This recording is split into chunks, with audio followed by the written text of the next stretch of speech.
Location matter. Di mataong lugar tulad ng bundok. May mapagkunang malinis na tubig. Yung water reservoir pwedeng malinisan at matibay. A startup talagang gagastos. Pag-usapan yung mag-asawa kung anong possible according sa budget. Wow! Ang ganda! Oh, wow! The best time to plant is now. Thank you sa talong. Libre. Sa paunti-unting libre ay napabawasan ang ginastos sa bigas o anumang bilihin dahil sa pagtatanim ng makaing gulay mula sa hardin. Namunga na aming pinya. Tara, pag-usapan natin tulong mula sa inang kalikasan. Pagkatapos ng luto time, merong mga amber, diba? So, eventually, it will die down at mayroong matitira mga charcoal at ashes. So, it will turn like this. Pagkalamig niya, ganyan, segregate it for garden use. Kung saan part of it ay nahalo namin sa mga kitchen scrap para maging compost at ma-apply sa mga pananim after 3 to 6 months para sa mas malusog na lupa. In this video, papakita natin na merong solusyon from kitchen to garden. Ang mga matured na buto ay itinatabi upang magamit pantanim. Ang mga ashes naman ay itinatabi to apply on top of the soil sa paligid ng mga pananim. Dito na dito ng dahon para mabilis silang lumaki. Naubos nila yung sustansya sa lupa. Diba?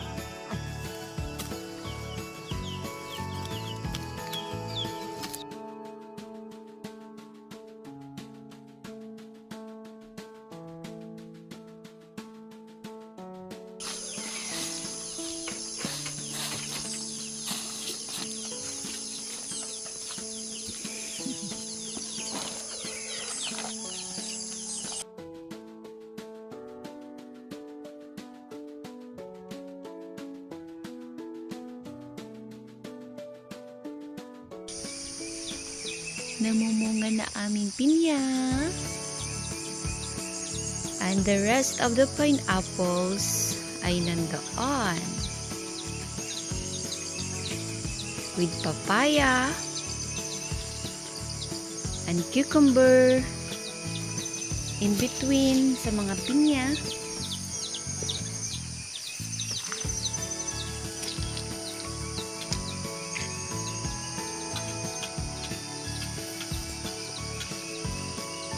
Happy yung mga itsura nila.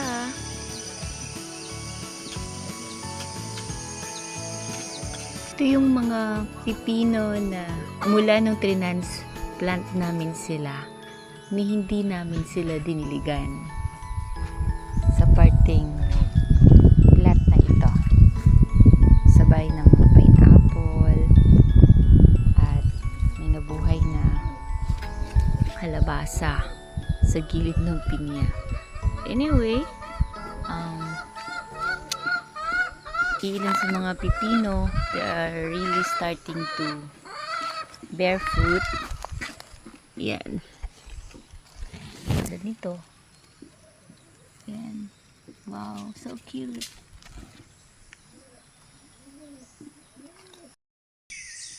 So, yun na nga. Andito na yung mga bulaklak at sumunod na rin yung kanyang bunga. Look at that. Sa isang tanim lang na ito ng pipino, sobrang daming bulaklak and makita mo na iilan sa kanila. Ayun. Pangalawang kita ko. isang pipino lang na to. There. Pangalawang, meron na rin bunga sumunod. Then sa bulaklak. Amazing. Diba? So, you just have to give time para magtanim. Do the right approach sa lupa. Kasi from the soil, kapag na-establish natin ang environment para sa mga workers na magnanarish, na magbibigay ng food sa ating mga tanim, it will eventually give the best performance ng ating mga tanim. Bubulaklak sila, magtuloy-tuloy, yung bunga, lalaki, ma-harvest natin, makakain natin. That's it. Wow, amazing. This is the pineapple area talaga. So kapag hayaan mo lang siya, na pineapple lang siya, talagang in between, madami yung mga weeds. So, nilinis namin. It's good for the pineapple para mga nutrients makuha niya. And we use as pang covering niya later on pag yung mga mulching ay na-decompose na sila. Yan, kapal to dati nung in-applyan ng husband ko. Yung mga tinanim naman na cucumber at ito na buhay na kalabasa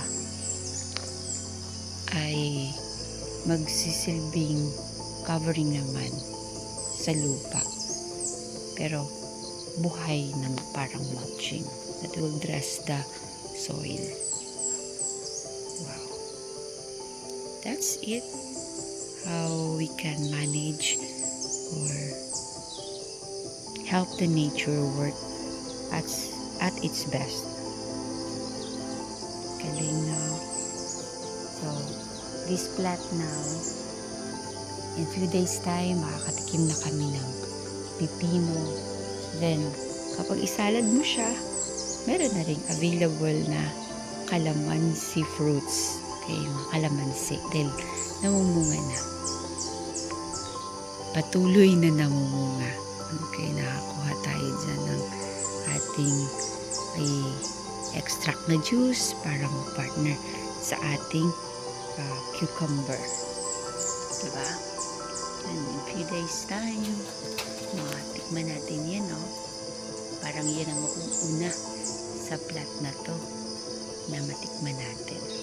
Okay, and following, maybe this one, near me. Yan. At meron pa doon, no? Nakasabit lang siya. Ayun. Ayun ang pangatlo. So, more to come. So, maliit lang na garden plot, pero later on, dadami na ang mga makukuhang pipino dito. Okay? Plus, meron pang squash. Then, dahil namumulaklak na rin yung papaya. Wow. So, let's see and wait and taste that the Lord is good.